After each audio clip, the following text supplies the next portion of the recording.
थांनाय 20 फेब्रुआरियाव राष्ट्रीय स्वयंसेवक संघ जनकल्याण समितिया बे बोसोरनि श्री गुरुजी माहारियारि बान्थाखौ महाराष्ट्रनि मुम्बाइनि अलिबाग राइट येथे साखाथियाव दुलाराय बाथौ गौथुमनो होदोंमोन। दुलाराय बाथौ गौथुमा बाथौ धोरोम आरो हारिमुनि फारसे बिहोमा होबोनायनि गनायथि महरै बे बान्थाखौ होनाय जादोंमोन। बान्थाखौ बाथौ गौथुमनि जानानै आजावदोंमोन गौथुमनि गाहाय नेहाथारि गणेश दैमारी बिथाङा। दिनै बिथांमोनहा बान्थाखौ लानानै गुवाहाटीनि लकप्रिय गपिनाथ बरदलै हादर गेजेरारि बिरग्रा दिङा गाथोनाव फुंनि 9:45 नुजाथिफैयो।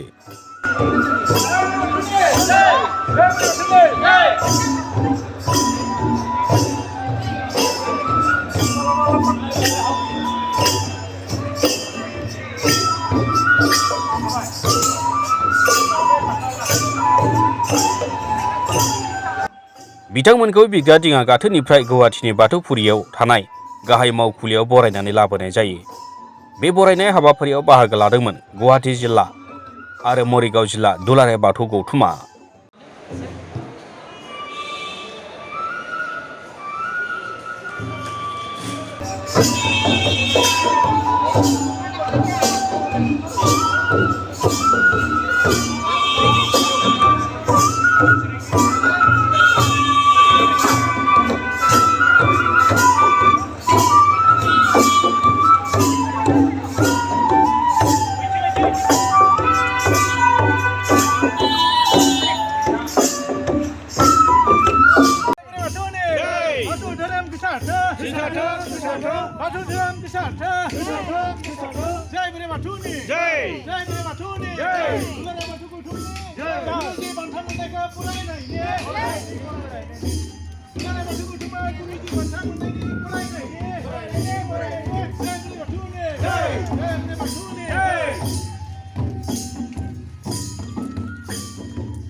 अलिम्पियानि भितरावनो मोजांसिन आरो बे बोसोरनि बान्थाखौ गुरुनि बान्थाखौ दुलाराय बाथौ गौथुमनो होनाय जादों।